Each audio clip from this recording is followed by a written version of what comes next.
Estamos con Joaquín Almunia, vicepresidente, que ha sido vicepresidente de la Comisión Europea y comisario de competencia, también comisario de Asuntos Económicos y Monetarios, ministro de Trabajo en algún gobierno español. Por cierto, hablaremos de esto porque el tema del empleo es también muy importante. Buenos días, Joaquín, ¿cómo estás? Hola, buenos días, Nacho. Gracias por invitarme. ¿Qué tal llevas el confinamiento? En lo personal, muy bien. Lo que me preocupa es lo que supone en sí la crisis, la de salud, las muertes, la gente que está en las UCIs, y luego me preocupa mucho lo que nos espera de futuro, ¿no? Va a ser muy duro. Es muy duro lo que estamos viviendo, sobre todo los afectados, y es muy duro lo que vamos a vivir. ¿Cuál crees que va a ser el impacto económico de esta crisis? No sé si tenemos la suficiente información para saber un poco a corto, medio o largo. Francia ha hecho público un dato de caída del PIB del 6%. Nuestro empleo también se está desplomando muy rápidamente. ¿Qué escenarios estamos manejando de cuál va a ser el verdadero impacto de esta crisis? Bueno, yo creo que el impacto a medio plazo es muy difícil saber. Hay que manejar escenarios diferentes, ¿no? Depende cuánto dure. Depende de cuándo los diferentes países vayan doblando la curva, depende lo que hagamos una vez que se vayan relajando las medidas de aislamiento, porque se puede repetir. El famoso epidemiólogo del Imperial College de Londres, Ferguson, ha publicado un gráfico que ahora lo reproducen algunos medios, donde se ve cómo puede ir rebotando la crisis, y eso va a depender de las medidas que se tomen para hacer un desescalamiento progresivo y para seguir manteniendo una disciplina ciudadana que es básica, ¿no? Porque cada uno de nosotros somos un factor de riesgo para todos los demás, para todos los que nos rodean. Sí. ¿Crees que es asociable esta crisis en su profundidad va a ser semejante a lo que vimos en el 2008? Estamos hablando de la Gran Depresión de los años 30. ¿Cuál es un poco el orden de magnitud en el cual estamos operando? Yo creo que va a ser una crisis a medio plazo más fuerte de la de 2008.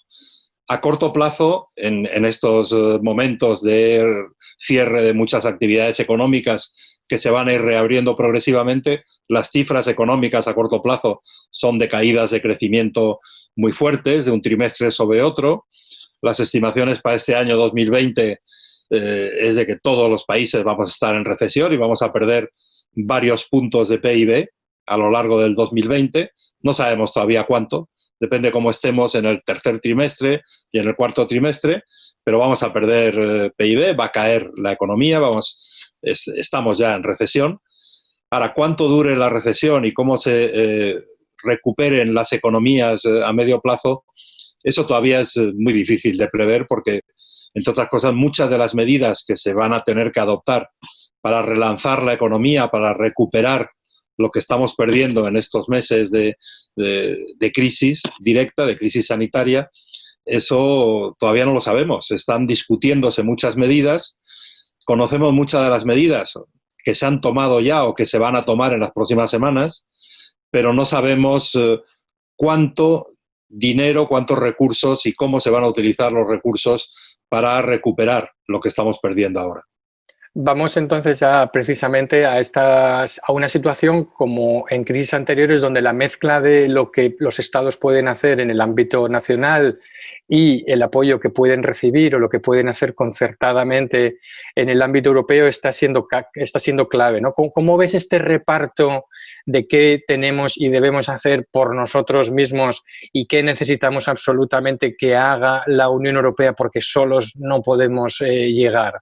Bueno, todos tenemos que hacer muchas cosas, todos estamos haciendo ya muchas cosas, más a nivel nacional que a nivel europeo y más a nivel europeo que a nivel multilateral, que a nivel global.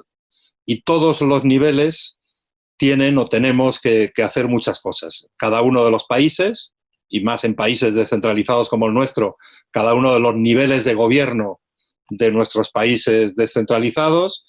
La Unión Europea tiene que hacer muchas cosas, algunas ya las está haciendo y otras muchas las está debatiendo, ojalá llegar a un acuerdo pronto. Y el nivel multilateral pues está empezando a reaccionar. Hoy decía en una conversación en la que he estado participando, y decía Pascal Lamy que por primera vez se ha reunido, me parece que decía ayer, el Consejo de Seguridad de Naciones Unidas. No se había reunido desde el inicio de la crisis. Me parece tremendo que en un mundo global, en un mundo en el que estamos viendo los enormes daños que nos está produciendo la caída del comercio internacional, la caída de intercambios, la caída de cooperación entre unos y otros en este planeta, que no tengamos en estos momentos una gobernanza global mínimamente adecuada a la dimensión de esta crisis. De acuerdo. Y en el ámbito específicamente europeo parece que tenemos un poco de barullo en torno a si Europa ha actuado o está actuando tarde, si lo está haciendo de forma insuficiente. Estamos viendo en parte una reedición de algunas de esas peleas, viejas peleas, norte-sur, católicos, protestantes, Países Bajos, etcétera. ¿Te parece que esto...? Yo creo que Europa está actuando a diferentes niveles, y en cada uno de los niveles en los que está actuando o va a actuar hay diferentes repartos de responsabilidades entre los países que formamos parte de la Unión Europea y la propia Unión y sus instituciones, ¿no? El Banco Central Europeo es una institución federal, y el Banco Central Europeo ha actuado en esta crisis mucho más rápidamente y de forma mucho más contundente de lo que hizo durante los primeros 4 años, por lo menos, de la crisis del 2008. Incluso en 2015 ha actuado más de lo que actuaba en 2012, que es cuando empezó a actuar de manera decidida y determinada.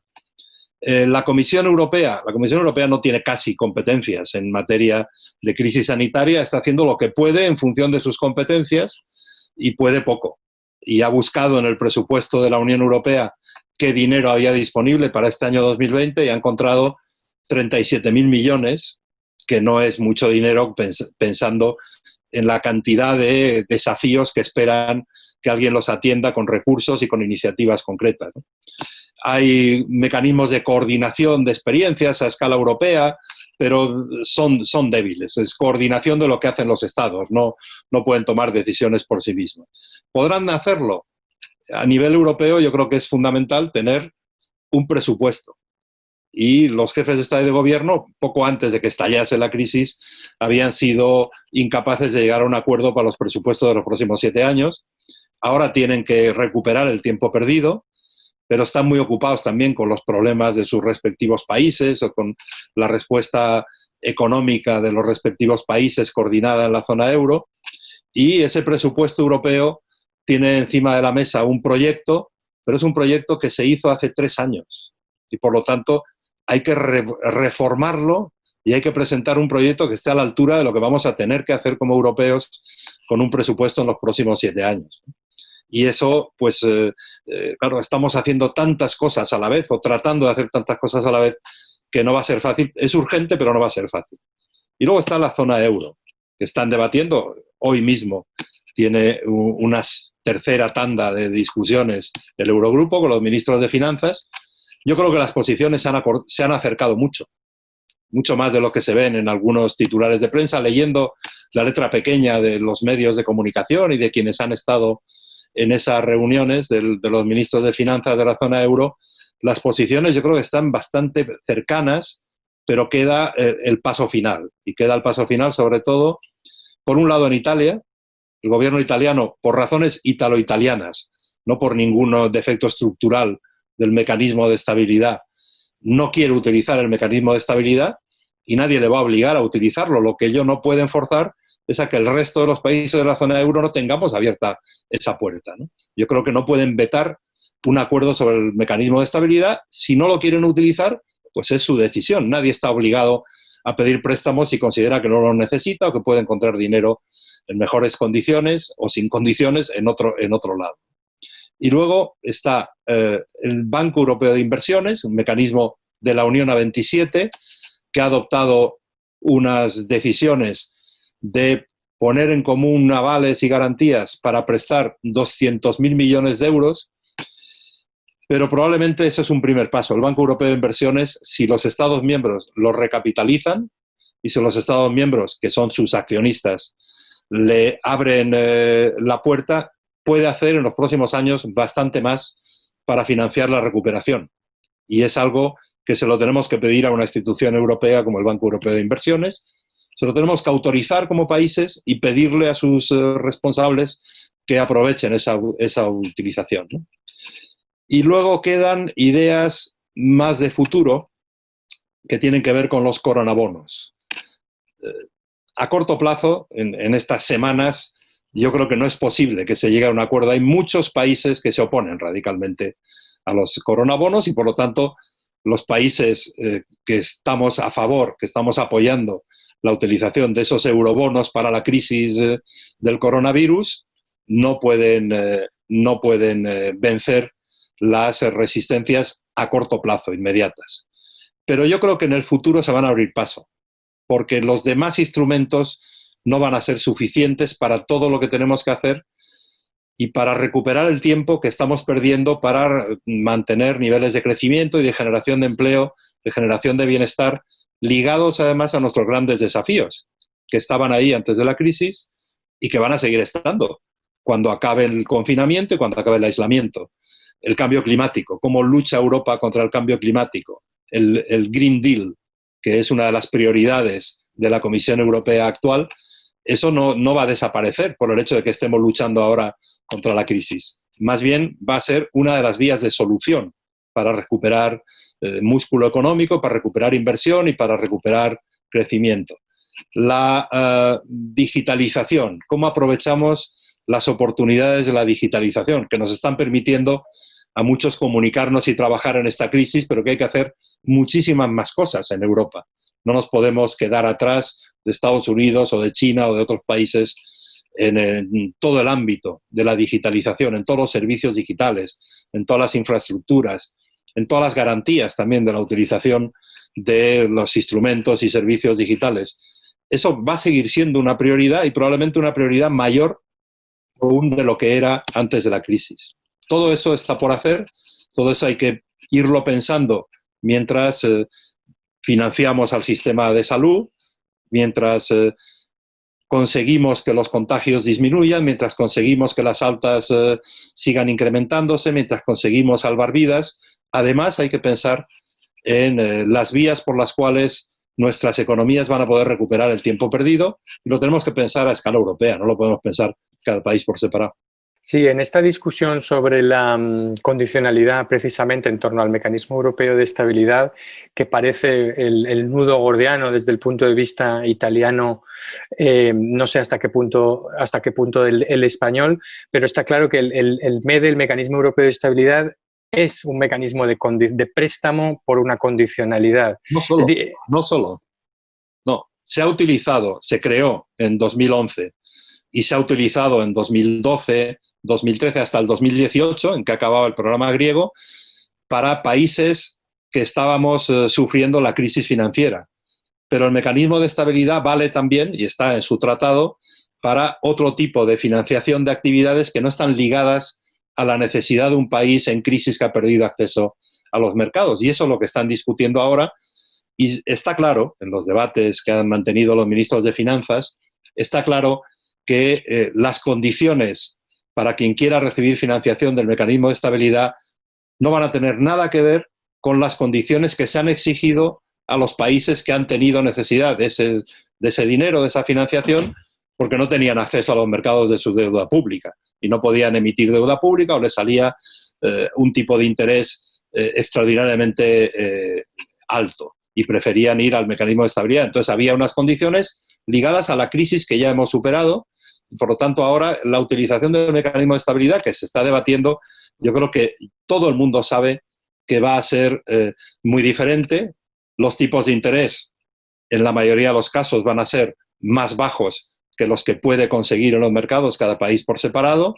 Los plazos de financiación van a ser largos, pero las condiciones, las que sean, no van a tener nada que ver con las condiciones que asociamos a las troicas, a la crisis griega o incluso aquí con la experiencia española al rescate de nuestro sistema financiero en el año 2012. Pero al final, tanto el MEDE como los coronabonos, cuando entren en vigor, no dejarán de ser un préstamo que hay que devolver, generando ingresos y crecimiento económico, ¿no? Me temo que si no generamos recursos suficientes gracias al crecimiento, a la generación de empleo, a lo que podamos vender a otros países que también están en crisis, pues entonces lo que no podemos ahora financiar con nuestros propios recursos, no, lo tenemos que conseguir en los mercados, nos tenemos que endeudar. Pero este no es un momento de pensar en cuánto va a subir la deuda. Eso lo tendremos que pensar cuando hayamos conseguido resolver los problemas inmediatos, urgentes de esta crisis sanitaria. Y habrá efectivamente que hacer frente a unos niveles de deuda bastante superiores a los que ahora tenemos los diferentes países. Pero esto no puede ser un límite ahora.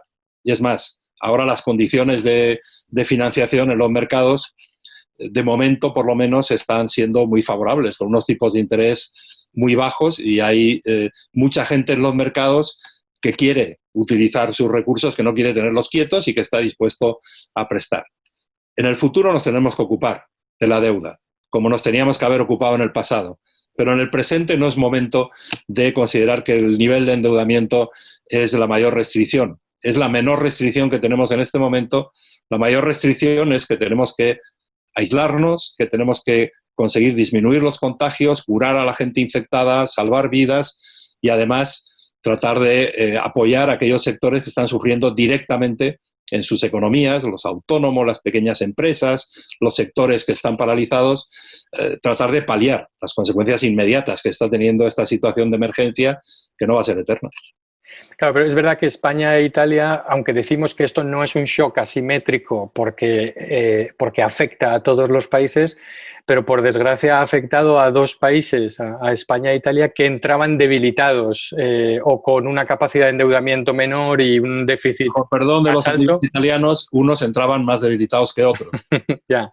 Es así, además. Y Italia y España, es verdad que hemos recibido antes que otros países europeos el shock de la crisis. Han aumentado aquí antes los contagios, han aumentado las personas en UCIs, han aumentado, por desgracia, las muertes debidas al coronavirus, pero eso no quiere decir que en el saldo final de esta crisis vayamos a ser los que más la hayamos sufrido. No lo sabemos todavía. Hace todavía pocos días, el presidente Trump decía que casi no iba con ello en la crisis, y son ya el país con mucha diferencia que está teniendo más problemas día tras día. Los está teniendo el Reino Unido, que también Boris Johnson dijo que no les iba a afectar y que podían resolverlo con medidas mucho más flexibles. Por desgracia, incluso le está afectando a él personalmente, pero también a otros miles y miles de británicos. En Francia están teniendo en estos últimos días, un crecimiento de muertes por coronavirus más alto que el que tenían hace pocos días y más alto que el que estamos teniendo nosotros en estas últimas semanas. Por lo tanto, yo creo que no es buena técnica el decir, mira, todos los demás lo han hecho bien, nosotros somos los únicos que lo hemos hecho mal y que estamos sufriendo. Es verdad que nadie tenía el manual de instrucciones para hacerlo todo bien cuando ha estallado la crisis. Es verdad que ha habido decisiones que, mirándolo ahora con perspectiva de unas semanas, ojalá las hubiésemos adoptado antes, pero eso les está pasando a la mayoría de los países, y lo que tenemos que hacer es aprender de las buenas experiencias de los demás en vez de especializarnos en criticar las malas experiencias nuestras y de los demás, ¿no? Habrá tiempo ya para hacer un balance y una evaluación. Bien, y dado que también has jugado un papel relevante, ¿no?, en la política española, como ministro en varios gobiernos, también secretario general del Partido Socialista, España tiene también una vulnerabilidad, que es su mercado de trabajo con más temporalidad, y un sector económico también como el turismo, que está muy expuesto y que lógicamente a esta pandemia que nos añade debilidades quizá adicionales, ¿no? ¿Cómo tenemos que hacer? Estamos hablando de pactos de la Moncloa, estamos hablando de consensos más allá de las etiquetas y de las comparaciones, si son las adecuadas o no.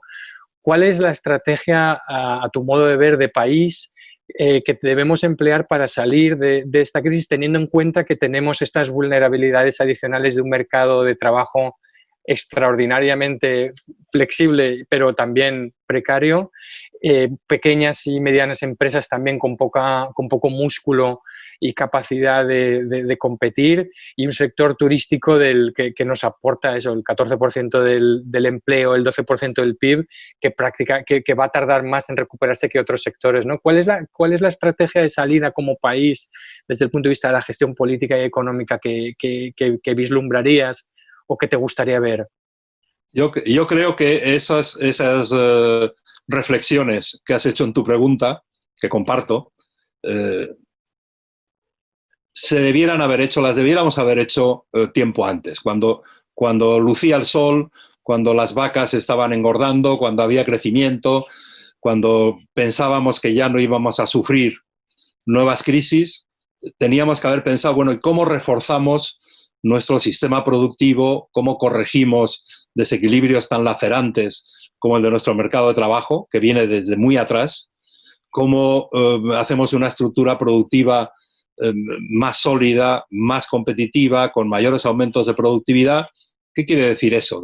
Quiere decir hablar de políticas educativas, quiere decir hablar de mejorar el funcionamiento del mercado de trabajo, quiere decir hablar de incentivar la investigación, de incentivar la innovación, quiere decir tener una mejor regulación de las actividades económicas para que haya menos barreras para el crecimiento de actividades productivas con futuro, para que la situación de una pequeña empresa, siempre tiene que haber pequeñas empresas, pero no tiene por qué ser para muchas de las actividades que hoy desarrollan las pymes en España, no tiene por qué ser un estado natural que impida el crecimiento. Hay muchas actividades que empiezan, todas ellas, empiezan a través del lanzamiento de nuevas empresas, de pequeñas empresas, pero lo que hay que hacer es eliminar barreras para que todas aquellas que puedan crecer, crezcan, se fortalezcan, puedan tener una mejor estructura interior de gobernanza de la empresa, utilizar mejor la innovación, utilizar mejor los recursos humanos, fomentar más la cualificación de los recursos humanos. Se habla ahora de los pactos de la Moncloa.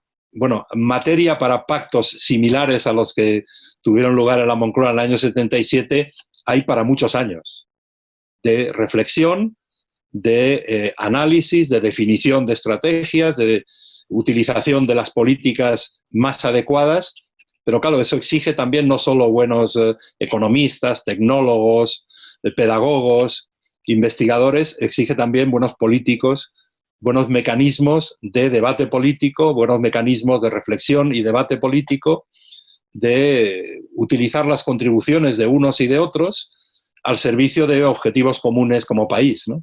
Creo que si eso era necesario en el año 77, que lo fue, y muchísimo, y nos hemos beneficiado de lo que se hizo entonces hasta ahora, ahora es muy necesario no copiar lo que se hizo entonces, que eso ya está hecho, sino utilizar la misma inspiración política que nos pudo permitir como país llegar a aquellos acuerdos de la Moncloa, ¿no? Yo creo que eso es básico.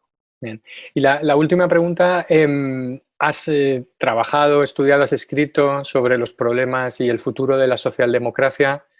¿Crees que esta crisis obliga o ayuda o requiere redibujar el peso relativo de Estado y mercado, o que en el fondo reivindica las tesis que has sostenido, ¿no? sobre o lo que ya sabemos, pero quizá no hacíamos? Es decir, ¿cómo queda la socialdemocracia y este debate sobre el papel del Estado y el mercado como consecuencia de esta crisis? ¿Ves un gran cambio en la asignación de tareas y en el peso relativo del sector privado y del sector público como resultado de esta crisis?